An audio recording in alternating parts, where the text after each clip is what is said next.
آگے بڑھتے ہیں.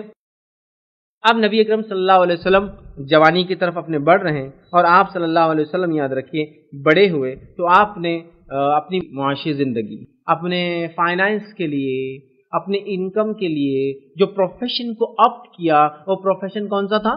وہ پروفیشن تھا بزنس کو آپ نے آپٹ کیا، بزنس کو آپ نے چوز کیا.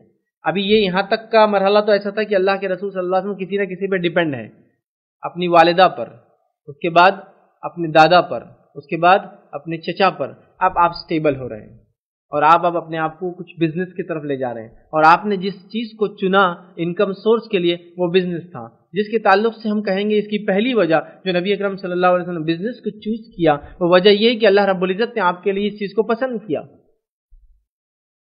ایسی بات ہے، اللہ جو پسند کرتا ہے وہی کرواتا ہے اپنے بندوں سے.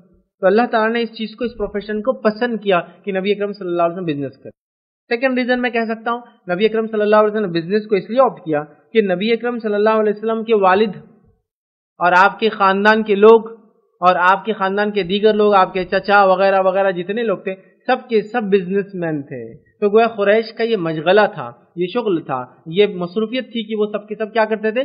بزنس کرتے تھے. خود رسول اللہ صلی اللہ علیہ وسلم کے والد عبداللہ جو ہے وہ خود ایک بزنس مین تھے، یاد رکھیے. اور آپ کے تعلق سے آپ ایک سفر پہ گئے تھے، سفر سے واپس آئے اور مدینے کے قریب آپ کا انتقال ہوا. تو گویا آپ ایک بزنس مین تھے.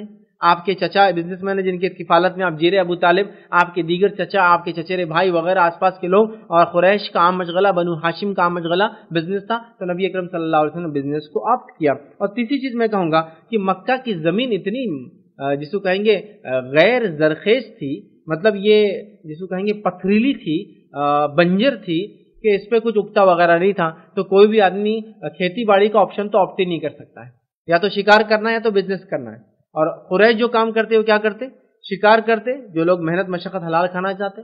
باقی لوگ تجارت کرتے اور کچھ لوگ لوٹ مار کرتے. تو گویا کاشتکاری وغیرہ بہت امپورٹنٹ نہیں تھا، خاص طور سے مکہ میں. ہاں مدینے میں انصار وغیرہ کے لیے کھیتی باڑی بہت اہم تھی، یاد رکھیں. لیکن مکہ میں ہی حالت نہیں تھی. مکہ چٹیل میدان ہے، پتھر ہے، پتھریلا ہے، تو کھیتی باڑی کا آپشن نہیں تھا آپ کے پاس. تو ایک تو اللہ نے پسند کیا، ایک آپ کا خاندانی یہ ٹرینڈ تھا، اور تیسری چیز یہ تھی کہ اس وقت جو ہے وہاں کھیتی باڑی کرنا ممکن نہیں تھا، یاد رکھیے. اور جب ایک آدمی بزنس کرتا ہے نا، یاد رکھیے اس میں قائدانہ صلاحیتیں پیدا ہوتی ہیں. قائدانہ سمجھتا، لیڈرشپ کوالٹیز، اس کے اندر انتظامیہ صفتیں پیدا ہوتی ہے، ایڈمنسٹریٹو کوالٹیز. آپ بزنس والے لوگوں کو دیکھو، وہ لیڈرشپ کوالٹیز ہوتی ہے، ڈیسیجن میکرز ہوتے ہیں. یہ بیچنا، یہ رکھنا، یہ جلدی بیچو، یہ نکالو، یہ خراب ہو رہا ہے، یہ فوراً لاؤ، یہ آگے لاؤ، یہ پیچھے ڈالو، یہ فلاں، اس کو مینٹیننس، کو ریپیئر. بہت بزنس جو بزنس کرتا ہے اس میں لیڈرشپ کوالٹیز پیدا ہوتی ہیں، ایڈمنسٹریٹو کوالٹیز پیدا ہوتی ہیں، صلاحیتیں پیدا ہوتی ہیں، یاد رکھیں. تو نبی اکرم صلی اللہ علیہ وسلم کو اللہ نے اس چیز کو آپٹ کیا تاکہ آپ میں بہت ساری صلاحیتیں بہرحال جو ہے پیدا ہو. ٹھیک ہے. اب یاد رکھیں